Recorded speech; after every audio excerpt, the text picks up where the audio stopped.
অনেক দিন তো হলো মাছ দিয়ে কিছু রেসিপি তোমাদের কাছে শেয়ার করাই হয় না, তাই আজ আমি মাছের একটা রেসিপি নিয়ে চলে এসেছি। এটা হচ্ছে ফিশ কাটলেট বা মাছের চপও তোমরা বলতে পারো। তো এটা বানানোর জন্য আমি 4টে মাছ নিয়েছি আর মাছটাকে আমি সেদ্ধ করতে বসিয়ে দিলাম। তোমরা চাইলে 4টে মাছের জায়গায় বেশি কিংবা কম নিতে পারো।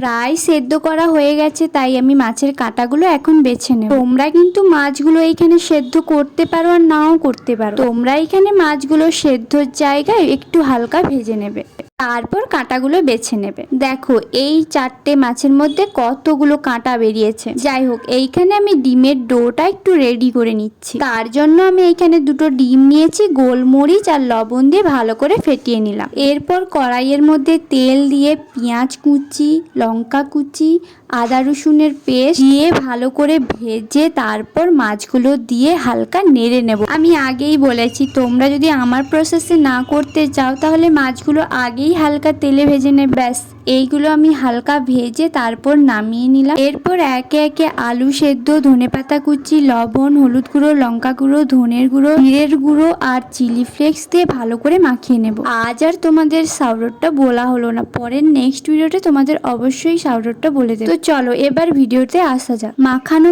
প্রায় হয়ে এলে কর্নফ্লাওয়ার দিয়ে আবারও মাখিয়ে নেব। এরপর ছোট ছোট ডো করে হাতের তালুর মাধ্যমে প্রেস করে ছোট ছোট শেপ দিয়ে দেব। এটা তোমরা তোমাদের পছন্দ মতোই করবে। তারপর একে একে ডিমের মধ্যে দিয়ে বিস্কুটের গুঁড়ো ছড়িয়ে তেলে ভেজে নিলেই রেডি। ও হ্যাঁ, একটা কথা বলতেই ভুলে গেছি, ভাজার সময় কিন্তু গ্যাসের ফ্লেমটা একটু লো ফ্লেমে রাখবে, না হলে বাইরের পাশ পুড়ে যাবে আর ভেতরে কাঁচা থেকে যাবে। প্রায় 10 থেকে 15 মিনিট টাইম লাগবে এটা হতে।